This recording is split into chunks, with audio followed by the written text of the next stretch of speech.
समाधान समाधान समाधान समाधान समाधान समाधान।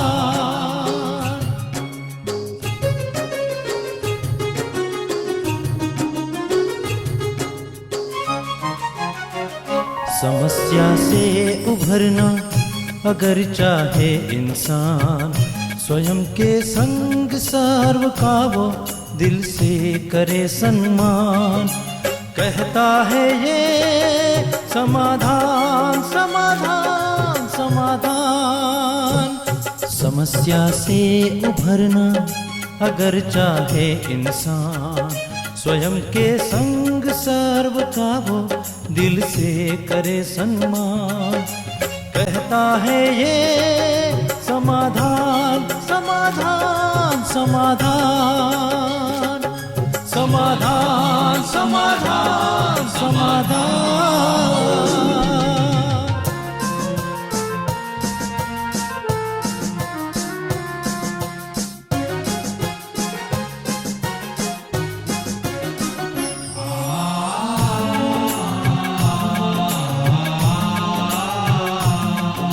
तनाव बन मुटाव की अगन से स्वयं तू संभल ले, है इसी में शान। दूरिया दरारे मिटाए मन से, जीवन बन जाएगा खुशियों की खान खुशियों की खान। कहता है ये समाधान समाधान समाधान। नमस्कार, आदाब, सत श्री अकाल मित्रों, स्वागत है एक बार पुनः आप सभी का समाधान कार्यक्रम में। मित्रों, कल हम चर्चा कर रहे थे डॉक्टर अर्चना पोखरेल जी, जिन्होंने नेपाल से हमें मेल भेजा था भूकंप की त्रासदी के बारे में। सचमुच भूकंप की त्रासदी जो देखता है, जो इसे सहता है, झेलता है, उसके लिए तो बहुत बड़ी बात होती है। जिन्होंने इसे अनुभव किया है वो ये चाहते हैं कि ऐसी त्रासदी पुनः ना हो, क्योंकि लोग कभी भी अपनों को नहीं खोना चाहते हैं। और हम सब भी यही कामना करते हैं हमेशा कि हमेशा ही चारों तरफ खुशहाली ही हो, शांति ही हो, आनंद ही हो, और किसी भी प्रकार का नुकसान प्राकृतिक आपदाओं के माध्यम से या भूकंप के माध्यम से कहीं पे भी ना हो। यही हम सबकी शुभकामना होनी चाहिए, चाहना होनी चाहिए। कल भी जब मैं ये सोच रहा था, ईश्वर से प्रार्थना कर रहा था, तो एक प्रार्थना मैंने और की, एक कामना और की कि हे ईश्वर, एक भूकंप ज़रूर आना चाहिए। और वो भूकंप ये हो, एक ऐसा भूकंप जिसमें लोगों के अहंकार टूट जाएं, एक ऐसा भूकंप जिसमें जितने भी मतभेद के मीनार हैं वो ढह जाएं, एक ऐसा भूकंप जिसमें जाति पाति धर्म के जितने भी दीवारें हैं वो टूट जाएं, एक ऐसा भूकंप जिसमें जितने भी नफरत की आंधियां हैं वो समाप्त हो जाएं, एक ऐसा भूकंप जिसमें तमाम प्रकार की बुराइयां नष्ट भ्रष्ट हो जाएं और हम सब मैं से हम हो जाएं। तो कितना सुंदर होगा ना। ये ऐसे भूकंप की सचमुच आवश्यकता है जिसमें हर प्रकार की बुराइयां नष्ट हो जाएं, तभी तो समाज सुंदर होगा, परिवार सुंदर होंगे और ये जो सारी प्रकृति सृष्टि जन्नत बन जाएगी। इसी की हम सब कामना करते हैं। इस सुंदर कामना के साथ आज के समाधान की शुरुआत करते हैं। प्राता जी का स्वागत करते हैं। प्राता जी, बहुत बहुत स्वागत है आपका। थैंक्स। इस भूकंप की कामना कैसी रहेगी? नहीं, भूकंप ये चालू है और ये स्वयं जो परम पिता हैं, जो युग परिवर्तक हैं जी, जो विश्वनियंता हैं और भाग्य विधाता हैं, वो ये सब देख रहे हैं कि संसार में वो मूल चीजें नष्ट हो गई हैं जिनसे यहाँ सुख शांति प्रेम और अपनापन था, मैं नहीं था, हम सब एक परिवार था। जी, तो वो इसकी पुनर्स्थापना करने के लिए ही अवतरित हुए हैं और उन्होंने सारा ये ज्ञान इसी के लिए दिया है, एक स्पिरिचुअल वेव संसार में फैलाने के लिए। और हम लोग उसका भरपूर प्रयास कर रहे हैं कि सभी धर्म वाले आत्मिक भाव में स्थित हो जाएं कि सब रूहें हैं, ये संसार रूहों का एक सुंदर परिवार है, सबका एक ही परम पिता है। ये अलग अलग नाम और ये भेदभाव तो भाषाओं के कारण, क्षेत्र के कारण यहाँ पर पैदा किए गए हैं। तो बहुत सारे लोग इसको स्वीकार करते जा रहे हैं, साथ में परमात्मा ने आकर योग भी सिखाया है कि मेरे से जुड़ो, तुम मेरी संतान हो, तो मैं प्यार का सागर हूँ, तुम्हारे अंदर नफरत कहाँ से आई? मैं सर्वशक्तिवान हूँ, तुम निर्बल कहाँ हुए? मैं सुखों का सागर हूँ, तुम भी सुखदाता हो, तुम किसी को दुख दे ही नहीं सकते हो। मैं परम पवित्र, पवित्रता का सागर हूँ, तुम भी परम पवित्र हो। तुम्हारे अंदर ये मनोविकार, ये व्यसन, ये बुराइयां ठहर नहीं सकती।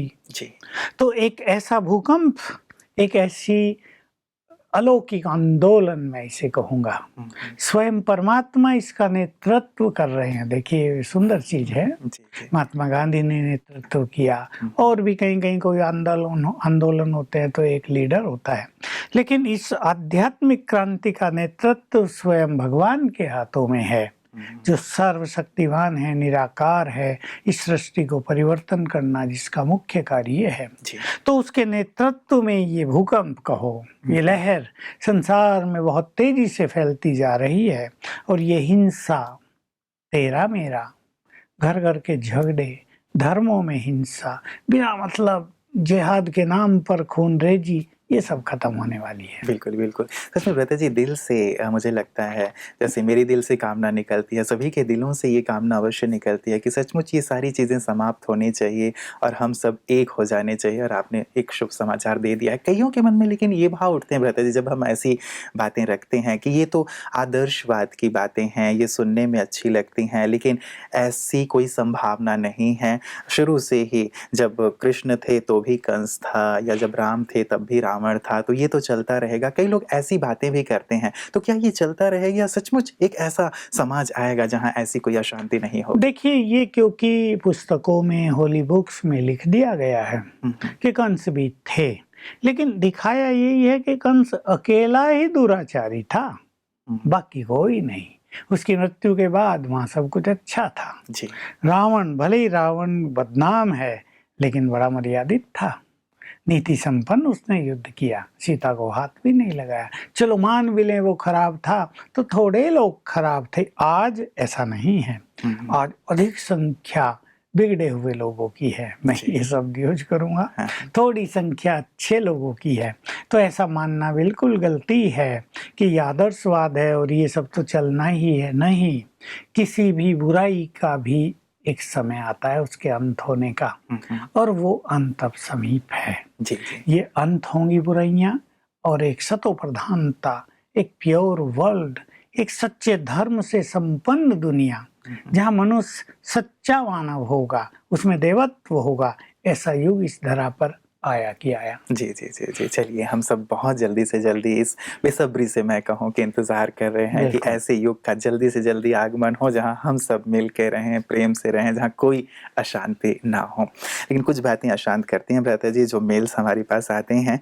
पहला मेल मैं ले रहा हूँ, ये हमारे पास प्रीतम जी का है, और प्रीतम जी ने पूछा है भ्राता जी कि पवित्रता की शक्ति और पवित्रता के बल में डिफरेंस है क्या, और उन्हें बढ़ाने के लिए क्या विधि हो सकती है? देखिए, शब्द दो हैं तो थोड़ा बहुत अंतर भी होता है। जी। पवित्रता की शक्ति अर्थात ब्रह्मचर्य की शक्ति, जो हमारे शरीर को भी हेल्दी रखती है, और जो कहीं ना कहीं हमारे ब्रेन को भी बहुत सॉलिड बना देती है। क्योंकि जब ये शक्ति ऊर्ध्वगामी हो जाती है तो तेज बनकर एक ग्लो, एक बहुत बड़ा ओज, जैसे लोगों कहते हैं बड़ा ओजस्वी व्यक्ति है, ये तेज और ओज बनकर वो हमारे ब्रेन में समाहित हो जाती है। इसको ब्रह्मचर्य की शक्ति कहते हैं।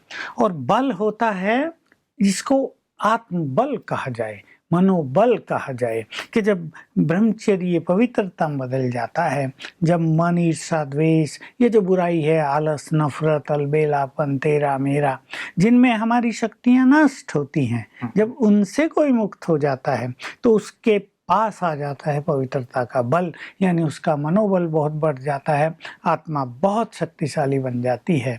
एक वो व्यक्ति जो ब्रह्मचर्य का पालन तो करता हो, उसमें शक्ति तो रहेगी, लेकिन यदि वो व्यर्थ में रहता है, यदि वो योग साधना अच्छी नहीं करता तो उसका ब्रह्मचर्य पवित्रता का बल नहीं बनेगा, अर्थात उसकी वाणी में प्रभाव नहीं होगा, उसके चेहरे पे तेज ओज नहीं होगा। तो शक्ति अलग है जो शारीरिक रूप से और हमारे ब्रेन को शक्तिशाली बनाने में मदद करती है, और बल एक स्पिरिचुअल पावर के रूप में चारों ओर वाइब्रेट होता है, जिससे इस जग का कल्याण होता है। जी जी जी। रही बात इन को बढ़ाने की, देखिए आजकल चारों ओर ब्रह्मचर्य के विरुद्ध सब कुछ होता है। भगवान के शब्दों में इस संसार में काम की आग लगी हुई है।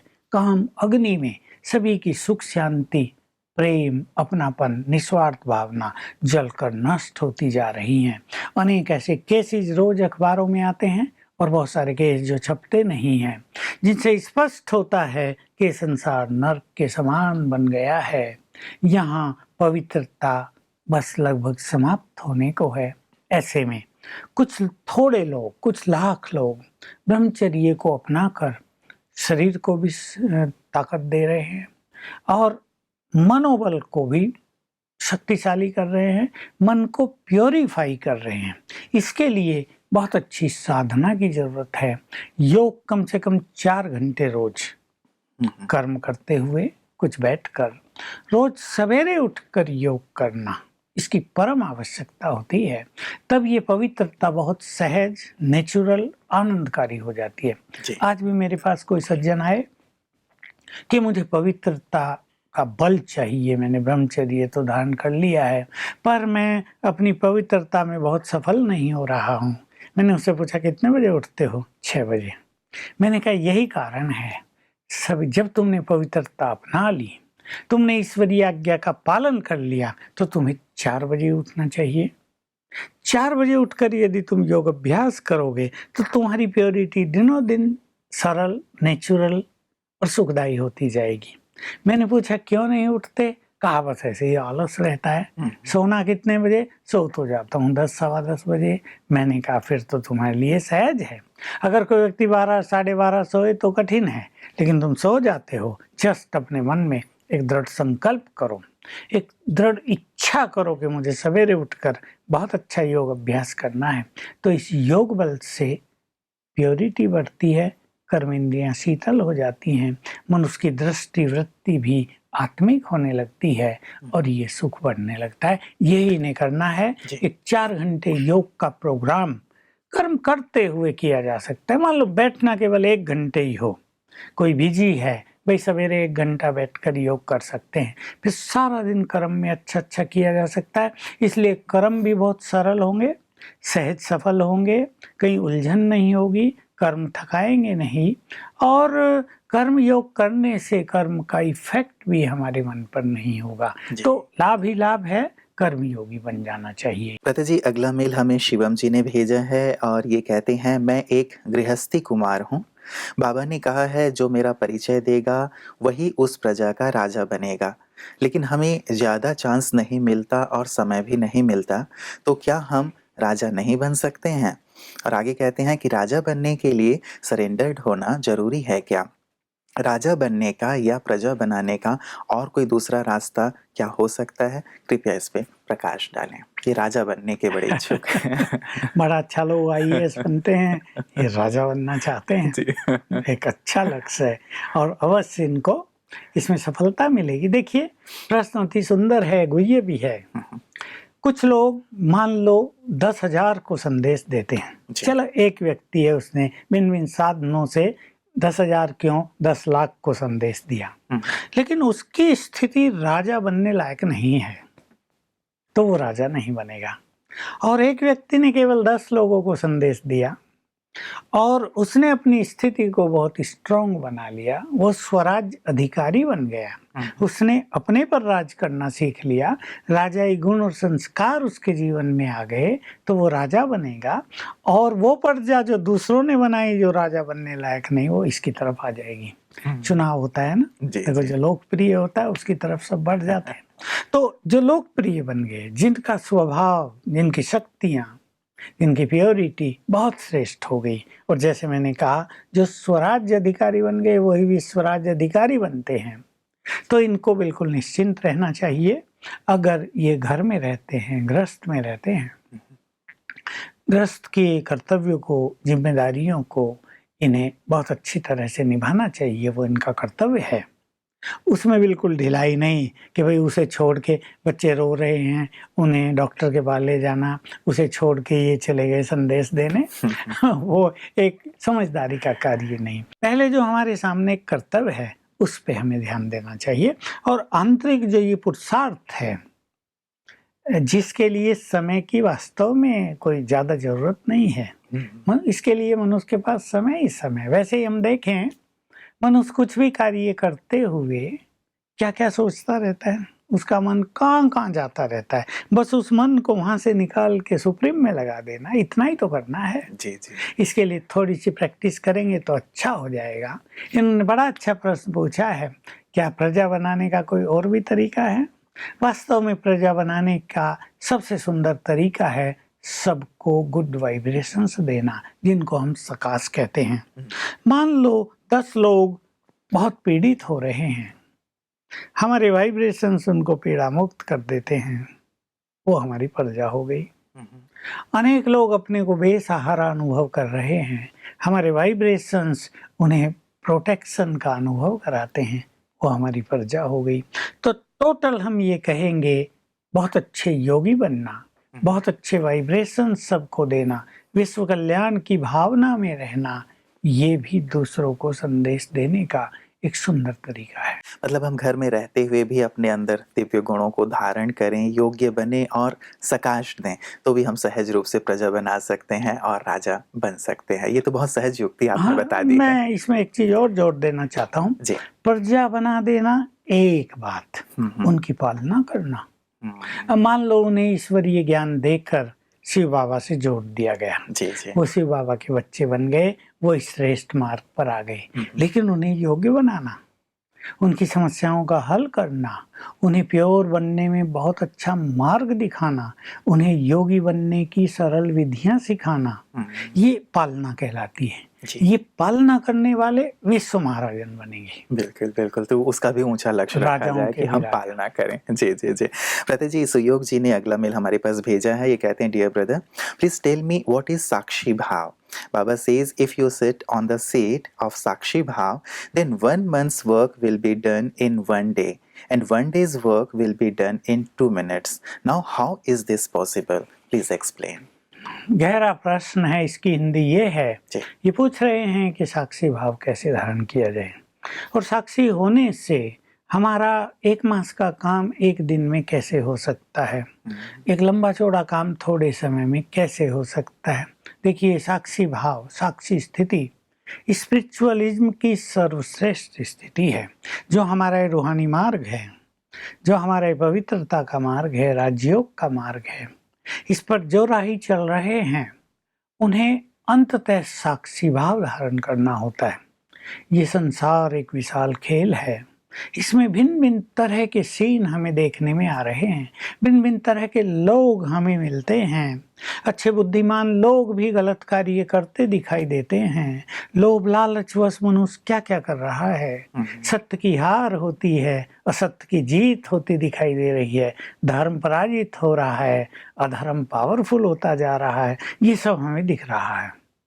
अब इसको देखकर किसी के मन में भी प्रश्न उठेंगे, कोई भगवान को कहेगा ये तुमने क्या कर दिया, ये क्या हो रहा है तुम्हारी इस दुनिया में, तुम सो गए क्या, तुम कुछ नहीं कर रहे, इन पापियों को सजा नहीं दे रहे। हमारे पास भी ऐसा कहने लोग आते हैं। जी, नाराज होते क्या कर रहा है भगवान, भगवान से नाराज, ये सब क्या हो रहा है। ईमानदार लोग भूखे मर रहे हैं और जो कमा रहे हैं धन झूठ बोलकर और मौज मना रहे हैं। किसी ने मुझे कहा है, तो बात प्राइवेट पर मैं डिक्लेयर कर देता हूँ कि जो प्राइवेट हॉस्पिटल है ना, ये बीमारियों को कुछ का कुछ बता के ऐसे ही पैसा कमा रहे हैं लोगों से, होता कुछ भी नहीं, बता देते हैं, छोटी बात को बढ़ा देते हैं।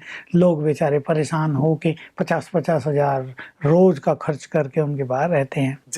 ये सब क्या हो रहा है प्रभु, तुम क्यों नहीं से बदलते। साक्षी भाव का अर्थ है सब कुछ देखते हुए, नो क्वेश्चन नो कंप्लेंट, कि जो कुछ हो रहा है वो सत्य है, यानी इस सृष्टि के आदि मध्य अंत के, ये जो भगवान की रचना है, इसके बारे में संपूर्ण ज्ञान होने पर हम फ्री फ्रॉम क्वेश्चंस हो जाते हैं कि जो कुछ हो रहा है हम जानते हैं वो क्यों हो रहा है, वही होना है, ये हमें पूरी तरह पता लग जाता है। तो जैसे भगवान ऊपर बैठकर साक्षी होकर इस खेल को देखता है, हम भी साक्षी होकर देखने लगते हैं। तो परिणाम क्या होता है, हमारे मन की शक्तियाँ क्या क्यों व्यर्थ के संकल्पों में नष्ट नहीं होती, हम बहुत पावरफुल बन जाते हैं। मन की शक्ति हमारे कार्यों को सफल करती है, तो बड़े बड़े कार्य सहज पूर्ण होने लगते हैं। जो काम लंबे समय में होने वाले वो थोड़े समय में संपन्न हो जाते हैं। ये इसके पीछे रहस्य है। बिल्कुल, मतलब ये जो एक ऊंची अवस्था है व्रता जी, उस अवस्था के द्वारा ही हम इस कार्य को कर पाएंगे। एक विशेष चीज़ इसमें जानने के लिए लगती है कि ये जो अवस्था है, क्या ये लंबे काल की प्रैक्टिस के बाद ही आ सकती है या कुछ विशेष अभ्यास के द्वारा हम इसे रोज भी अनुभव कर सकते हैं? देखिए, ऐसा है, जब हमें इस विश्व के विशाल नाटक का ज्ञान हो गया तो कुछ चीजों की प्रैक्टिस हमें पहले दिन से ही प्रारंभ कर देनी चाहिए। जैसे इस विश्व ड्रामा में ये आत्माएं सब एक्टर्स हैं, सब आत्माएं अपना अपना पार्ट प्ले कर रही हैं। तो जैसे हम किसी फिल्म को देख के एंजॉय करते हैं ना, उसमें सीन वायलेंस के हों या क्रोध करने के हों या लड़ाई झगड़े के हों या कोई रो रहा हो, बहुत इमोशनल हो, हम देखते हैं ना, उन्हें कहानी चलती है। इसमें भी एक लंबी चौड़ी कहानी चल रही है। उसमें एक कहानी होती है, इसमें सबकी अलग अलग कहानी है। तो हम इसे देखकर इसको एंजॉय करें, ये साक्षी भाव होता है। तो लंबे समय से ही एक एक चीज की प्रैक्टिस करनी चाहिए। मनुष्य को चिंता होती है बच्चों की, इसकी उसकी, सब अपना भाग्य लेकर आए हैं, सबका श्रेष्ठ भाग्य उनके साथ है। भविष्य भी फिक्स है, बिल्कुल सुंदर फिक्स है, बहुत अच्छा होगा, और जो कुछ होगा वो पहले से ही फिक्स है, हम उसके लिए परेशान भी ना हो। ये ज्ञान जानते हुए हम निश्चिंत रहने लगते हैं। तो टोटल हमारी मन की शक्तियां बचती हैं। तो प्रैक्टिस तो लंबे समय की करनी होती है, क्योंकि ये जानते हुए भी कि सबका भाग्य अपना अपना है, एक बाप माँ चिंता करते हैं। इसलिए लंबे समय की जब ये प्रैक्टिस होगी तब जीवन निश्चिंत होगा। बिल्कुल बिल्कुल। प्रथा जी, कई बार लोग शाब्दिक अर्थों को लेते हैं कि 1 मास का काम 1 दिन में कर लेना, तो क्या शाब्दिक अर्थ भी इसके साथ जुड़ा हुआ है? नहीं, इसकी जरूरत नहीं है। इसका अर्थ सीधा सा ये है कि हमारी कार्य शक्ति, हमारी कार्य क्षमता बहुत बढ़ जाएगी, और हम पहले ये तो अनुभव करेंगे ही कि 2 घंटे का काम 1 घंटे में हो गया, आधे घंटे में हो गया, कार्य में कोई उलझन नहीं हुई, कोई विघ्न नहीं पड़ा, सहज सफल हो गया। और हम उसको इतने लाइटली करेंगे कि हमें न थकान होगी, न ये लगेगा कि हमने बहुत कुछ कर लिया है। जी जी जी जी। भ्राता जी, प्रमोद जी का अगला मेल है, ये कहते हैं, ओम शांति भ्राता जी, I like your classes very much. I wanted to know if killing animals is a sin. Rats are causing problems in my house. Can I kill them or catch them and leave them in a distant place?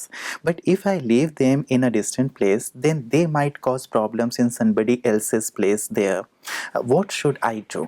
Which karma will this be? Please explain. देखिए, ये चूहों की बात जो है, लोग मच्छरों के बारे में पूछते हैं, मच्छर काटते हैं, उन्हें मार देना पाप है क्या? जी। अभी वो आपको तंग कर रहे हैं, आप सेल्फ प्रोटेक्शन में कुछ तो कर सकते हैं, उनको मार देना चाहिए, नहीं तो मच्छरदानी लगा लो, आजकल ऑल आउट और कई चीजें हैं, वो भाग जाएं या मर जाएं, ऐसा कर लेना चाहिए। इसको कोई बहुत बड़ा कर्मों का हिसाब किताब ना माना जाए, बड़ी नेचुरल चीज है। रही बात चूहों की, एक आधा आपको ज्यादा ही तंग कर रहा, उसको मार भी दिया, देयर इज नो प्रॉब्लम, अन्यथा उसको पकड़कर दूर जंगल में भेज दो, ये सोचे बिना कि वो दूसरों को प्रॉब्लम क्रिएट करेगा। जरूर थोड़ा ही आप जंगल में छोड़ आए, वो अपने बिल में रहेगा मजे से, वहाँ तो उसको अच्छा भोजन दे रहे होंगे ना आप अपने भोजन में, इसलिए मिठाई भी दे रहे होंगे, तो रोज खा पी के मस्त रहता है। लेकिन जंगल में छोड़ आएंगे तो वो किसी को तंग क्यों करेगा? इसलिए अगर मारना जरूरी है तो मार दिया जाए, और नहीं तो दूर जंगल में छोड़ दिया जाए। जी जी, मतलब इस पे ज्यादा विचार ना किया जाए, जो हमें तकलीफ दे रहे हैं, इस प्रकार के जंतुओं से अपनी रक्षा की जा सकती है। लेकिन ऐसी कुछ सोचने की जरूरत नहीं। मनुष्य को पहले उन पाप कर्मों पर ध्यान देना चाहिए जो इस संसार को पतन की ओर ले चल रहे हैं, जी, जी, जी। जिससे अनेकों के जीवन में दुख और संकट आ रहे हैं। पहले उन पापों से बचें तो ये पाप स्वतः ही समाप्त हो जाएंगे। जी जी जी। चलिए, बहुत बहुत शुक्रिया भ्राता जी आज के सुंदर प्रकाश के लिए। सच में सभी के मन में नाना प्रकार की जो प्रश्न है उठते रहते हैं कि पाप क्या है, पुण्य क्या है, धर्म क्या है, अधर्म क्या है। आप सुंदर प्रकाश दे के हमारे मन को शांत कर देते हैं। इसके लिए आपका बहुत बहुत शुक्रिया। मित्रों, जब हम इस संसार में आए थे या सृष्टि की शुरुआत हुई थी तो धर्म ही धर्म का राज्य था। किसी प्रकार का मतभेद नहीं था, अशांति नहीं थी या द्वैत नहीं था। इसीलिए हमारे मन में धर्म के भाव हैं, आध्यात्म के भाव हैं।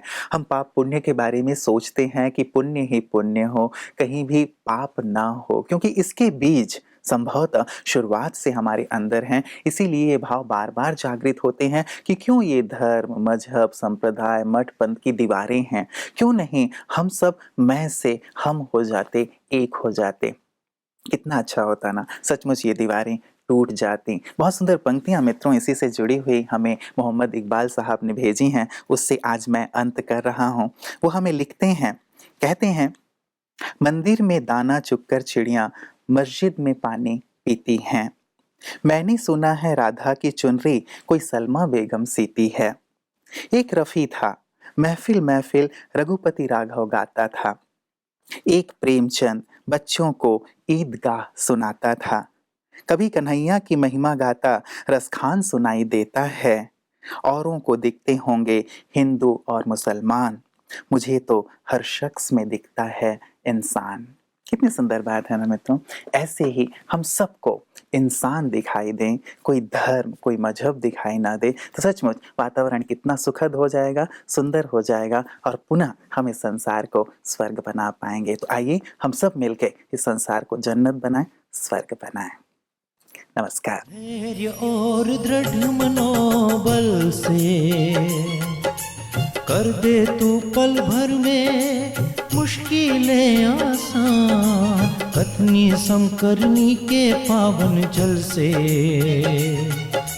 स्वर्ग बन जाएगा सारा ये जहान, सारा ये जहान। कहता है ये समाधान, समाधान।